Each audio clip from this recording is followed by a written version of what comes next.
And so I actually went as far as at the time when this was occurring, I had lived in a brownstone, and I went as far as jotting down every single name I had been called and pasting it outside of my door, because I had a whole floor in a brownstone and I was at the top floor, and I pasted every single ugly word and its definition outside of my door because I wanted it outside of my home. Yes, yes, yes.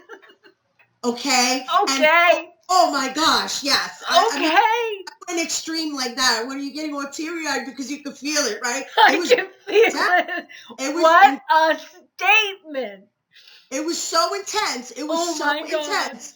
Yes, it was so intense that I remember having all these words on the wall, and one of my dear friends, Valerie, who happens to live in Massachusetts now, walking up my steps and walking up to the final floor, because I lived on the final floor and I had the whole floor. And she's looking in my hallway and she's going, "What is going on here? It looks like an insane asylum." And I had broken down and I said, "I can't take this anymore. I can't have these words in my head and they no longer belong in my home." That's And right. so I had to do something to remove them. So you know what she did? She came, she ripped them all down, and then we went and we put them all in my sink and we burned them. Yes. This was this organic ritual that we did to remove the poison from my body, Yes. from space. That's beautiful. Yeah. And that was one of the steps. It was a process, and I had joined groups, and I've done extensive internal work to allow me to understand that there were unresolved issues with my past, in my upbringing, that allowed that to enter into my space.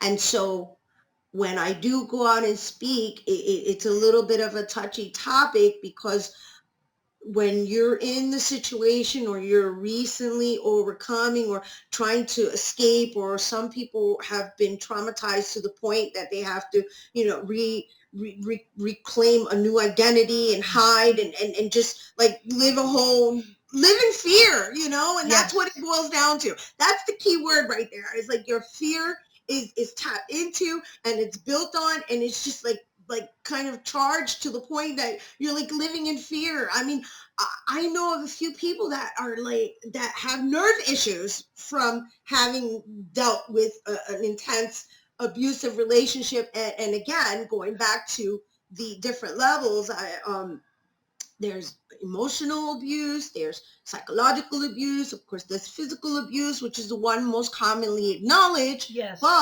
But the other ones are hard to really recover from, because they're internal, and they last longer. The wounds from a physical intent, they heal, right? Yes. And I'm not saying that that is justified, but what really stays is the impact it has in your head. Because you So, believe it.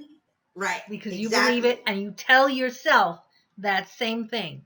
Yes. And so there's money, there's fiscal abuse, there's what else? There's all types of abuse. I mean, you forget about the non-sexual. There's communication abuse. There's all types of abuse that actually exists within our society, and of course there's mental abuse, which right now I think is something that our nation, our world, really needs to address, because what's happening is the cycle keeps repeating itself, and the reason it keeps repeating itself, as far as I'm concerned, my opinion, is because everybody's quick to point fingers.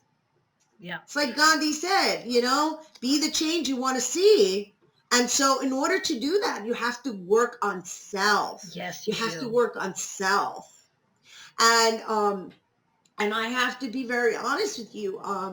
with the whole domestic violence awareness and the advocacy and being asked to present in various venues and in different just different environments, the one thing I'm very clear about is we all have choices, right? Yes. And at the end of the day, it's entirely up to the individual to make a choice. And so once you make that choice, the universe starts conspiring to assist you with that choice or that decision. And no matter how hard something may seem, it's not anything is possible. Anything. Yes. It just takes a will and a desire to really get to that destination.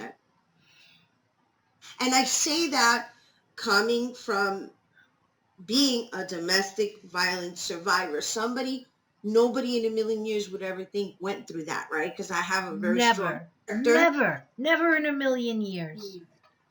And I'm aggressive, and I kind of have a little bit of male energy. And the But funny you're also thing, so light and you're so joyful and so happy. right? That's pretty And much what. it's real. You can just feel it like bubbling out of you. And thank you for feeling it and taking it in, because one of the things that would be said to me in that relationship was like, oh, you're always skipping through the lily fields, and I'm like, wow, I choose to see the beauty of everything. Mm-hmm. And Yes. so in some way I do at this point of this stage in my life realize that relationship served a purpose. Yeah. And that's how I've been able to not hold on to it, not allow it to carry weight on me, drag me down, or even doubt, even though it does play a role in questioning my character, my character assessment. I think I was beating myself up more You mean during not that time? for not seeing it. I couldn't believe that I let that happen to me. So I was beating myself up, and I was being unforgiving to myself for allowing myself to end up in that position Yeah. to begin with. Yeah. But then And that's it. I'm sorry to cut you off. No, it's fine. And I'm just expressing that's after the fact, because Yes. in the moment, it was a whole nother situation of false belief systems in thinking that was a form of love. The other form of abuse is dominance, feel and possession, dominance, manipulation. And these are all the things I was dealing with. Like there was something about feeling possessed, like I was somebody's possession, that made me feel loved. Mm-hmm. And now I think about it, I'm like, wow, what was Wow. I going through that I had to feel like I felt good for somebody to feel like they owned me? Wow. Yeah. So it was like not only did you come out of the domestic violence situation, but you had to revisit what you said, your past. So I'm thinking that forgiveness had a big part in this. Right. So I come from an adverse background, and I have various family members who basically are not, the typical white fence type of individuals.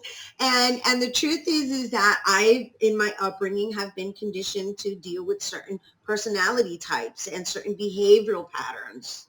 And while they weren't exactly from like a intentionally psychologically affecting me, like in other words, they weren't intentionally abusing me verbally or anything, the behavior was the same. Right. That was just their way. Right. But the behavior Yeah. was the same. And so it became familiar to me, when we're dealing with people who have alcohol problems or drug abusers, right? Then and so you're surrounded by these individuals, and they communicate a certain way. And once you're already used to dealing with that form of communication, it shows up in other forms. Wow. Do you understand? I get you. I get you. It's like where you grow where you're planted, basically. Right. Yes. Wow. Yeah. And sometimes unaware, being unaware of it, right? Right. Because I Right. was unaware of it. I mean, I like to think I consider my upbringing adverse, but yet there was love in my space. Yes. And again, I wasn't verbally abused. However, there were things going on in my immediate environment that weren't necessarily great contributions to, a person to succeed in life. Right. Let's say. Absolutely. And so, I guess being in this, in that space, allowing other things from other people to present themselves with an understanding of that's just the way it is. Right? Yes. And so once something becomes normal to you, Then it just keeps on going. It's a self-perpetuating cycle that never ends until you pull the plug. right, exactly. Yeah. And it takes something to pull the plug. Yes, it And does. and going back to what you're saying, it takes being honest with yourself, Yes, it does. which is so challenging. Yeah. That is, it's like nobody wants to go all the way inside and really see the truth. Oh yeah. Nobody. No, I mean, even just writing it down on a paper, right, to myself, I'm like, oh, I don't want nobody to see that. That was the bravest thing what you did by taking all of the profanity and just plastering it outside. Because I you didn't were know where you were that came from. exercising your soul. That's what you were doing. And honestly, nobody told me to do that. It just came to Yeah, me. and the other thing that did was that it put everything out there. All your neighbors. There was no denying that you had done that and that was a part of your life. So like all the lights would go shining on you like, what the hell, Rena? What are you thinking? What are you doing? What are you living with? Right. Well, my neighbors would very rarely come up and visit. I had the entire floor. I was at the top level of a brownstone, so I did it because I had the entire floor. But Mhm. anybody that did come to see me saw them because I Right. left up there for a while because I wanted them gone and I Right. wanted people to see what I had been dealing with and what I was trying to overcome. So, yeah, that was very daring myself, and very. That I think at that point was kind of like what I would refer to in Spanish is when me salió el guerrero, la guerrera, which is The like the war. warrior. The warrior came out like that's it, no Got it. more Got it. cutting it. Got it. Yep. So let's switch gears. All right. Talking about the warrior, I bet that warrior